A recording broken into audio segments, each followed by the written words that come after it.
द्वितीय विश्व युद्ध में जापान के एक समुद्र तट से छोड़ा गया एक कागजी गुब्बारा प्रशांत महासागर में हजारों मील बहकर मैनहट्टन प्रोजेक्ट को लगभग नष्ट कर देता। देखिए, 1942 में अमेरिकी बम वर्षकों ने टोक्यो पर हमला किया। जापान बदले में अमेरिकी मुख्य भूमि पर हमला करने का कोई तरीका चाहता था। उसके किसी विमान में प्रशांत महासागर पार कर हमला कर लौटने की क्षमता नहीं थी। जापान के पास जो था वह उसके अपने मौसम वैज्ञानिकों की सालों पहले की गई एक खोज थी। प्रशांत महासागर के ऊपर 30,000 फीट से अधिक ऊंचाई पर एक तेज हवा की धारा थी जो इतनी तेज बह रही थी कि गुब्बारे को महासागर पार करा दे। तो जापान ने कागज से लगभग 9,000 हाइड्रोजन गुब्बारे बनाए, जिन्हें स्कूल की लड़कियों ने मिलकर चिपकाया था और जिन्हें असल में वे क्या बना रही हैं नहीं बताया गया। हर गुब्बारे के नीचे आगजनी बम और उच्च विस्फोटक बम लटकाए गए थे, जिनका उद्देश्य एक ही था, समुद्र के पार बहकर जाना और संयुक्त राज्य अमेरिका और कनाडा में बड़े पैमाने पर जंगलों में आग लगाना। लेकिन जापान को एक समस्या थी। हाइड्रोजन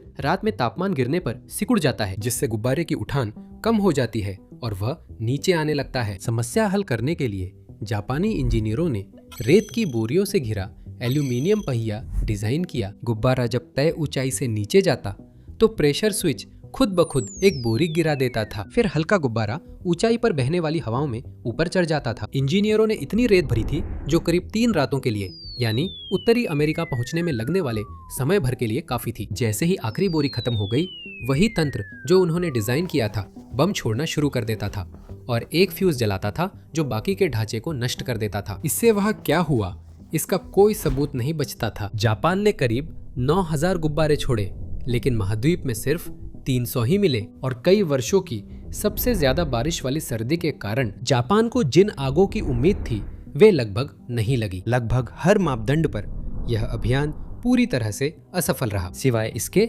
एक गुब्बारा वॉशिंगटन राज्य में बोनविल डैम से जुड़ी ट्रांसमिशन लाइन में फंस गया।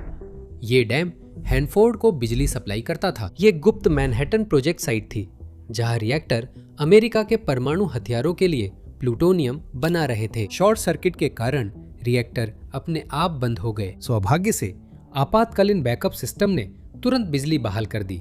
कोई स्थायी नुकसान नहीं हुआ। फिर भी उत्पादन पूरी क्षमता पर लौटने में 3 दिन लगे। हैनफोर्ड में बना प्लूटोनियम 5 महीने बाद नागासाकी पर गिराए गए फैट मैन परमाणु बम में इस्तेमाल हुआ।